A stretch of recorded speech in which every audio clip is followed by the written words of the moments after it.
Hello, this is Reverend Don Lewis coming to you from beautiful Salem. And our question tonight comes to us from Red Dragon, who wishes to continue our space theme with the following questions.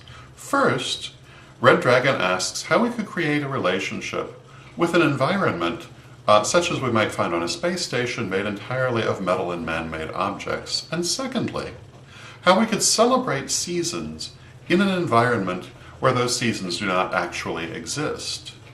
Such as a space station or perhaps another planet.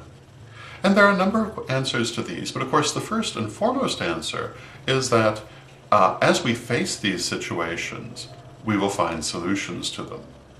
At this time we can only speculate. However, my speculations would be, beginning with the second question, how one could celebrate seasons that do not actually exist, I would say that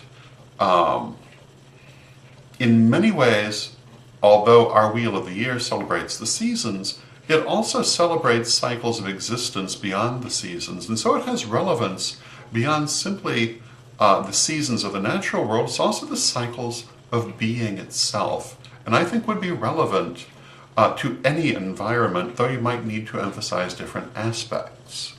And I think that we might find that different aspects of the wheel would be accentuated in different places. The second thing is one would also wish to adapt it to whatever the local seasons were.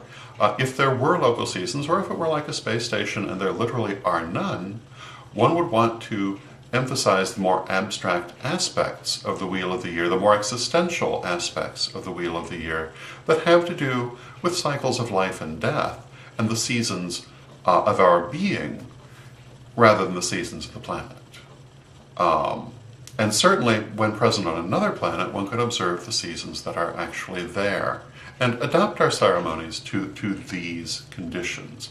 Now, the second question, how can we develop an energetic relationship with a man-made environment? My answer to that is I think people often make a horrible, horrible mistake of thinking of humanity as being somehow separate from nature.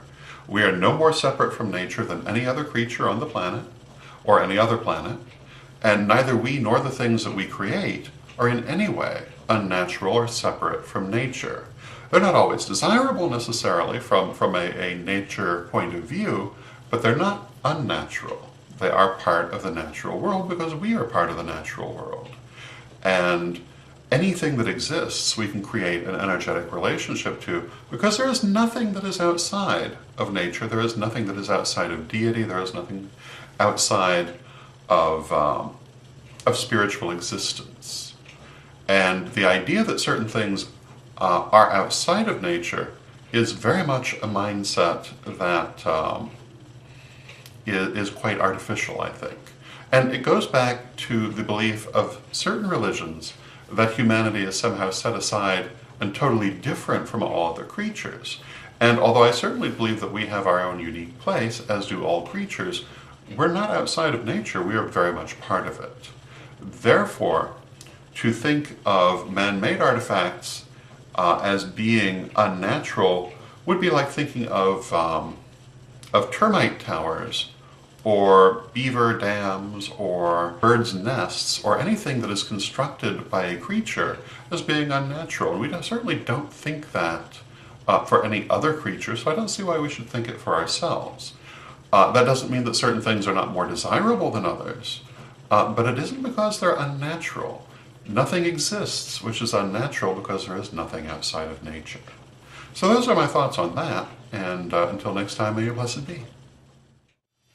But wait, don't forget our books, Witch School First, Second, and Third Degree, and also Living the Wiccan Life, and Ritual in Theory and Practice, available at a bookstore near you, or get them direct from us at www.witchschoolstore.com.